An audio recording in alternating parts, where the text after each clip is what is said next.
H.P. Lovecraft, The Call of Cthulhu. Written by H.P. Lovecraft. Narration by Philip Chenevert. The Call of Cthulhu by H.P. Lovecraft. Part 1. The Horror in Clay. The most merciful thing in the world, I think, is the inability of the human mind to correlate all its contents. We live on a placid island of ignorance in the midst of black seas of infinity, and it was not meant that we should voyage far.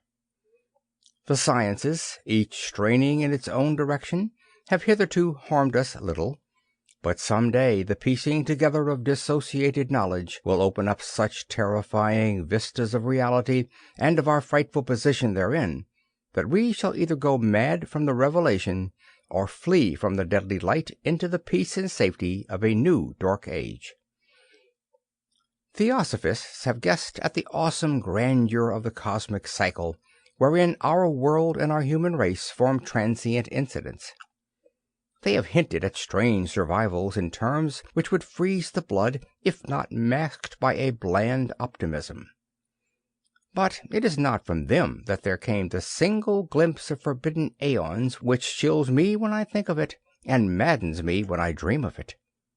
That glimpse, like all dread glimpses of truth, flashed out from an accidental piecing together of separate things, in this case an old newspaper item and the notes of a dead professor. I hope that no one else will accomplish this piecing out. Certainly, if I live, I shall never knowingly supply a link in so hideous a chain.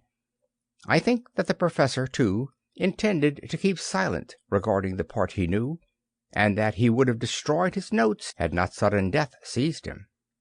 My knowledge of the thing began in the winter of 1926-27, with the death of my granduncle, George Gamel Angel, Professor Emeritus of Semitic Languages in Brown University, Providence, Rhode Island.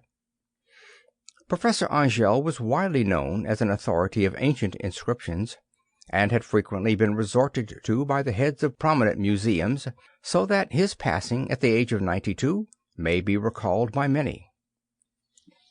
Locally, interest was intensified by the obscurity of the cause of death. The professor had been stricken while returning from the Newport boat, falling suddenly, as witnesses said, after having been jostled by a nautical-looking negro who had come from one of the queer dark courts on the precipitous hillside which formed a short-cut from the waterfront to the deceased's home in William Street. Physicians were unable to find any visible... Sample complete. Ready to continue?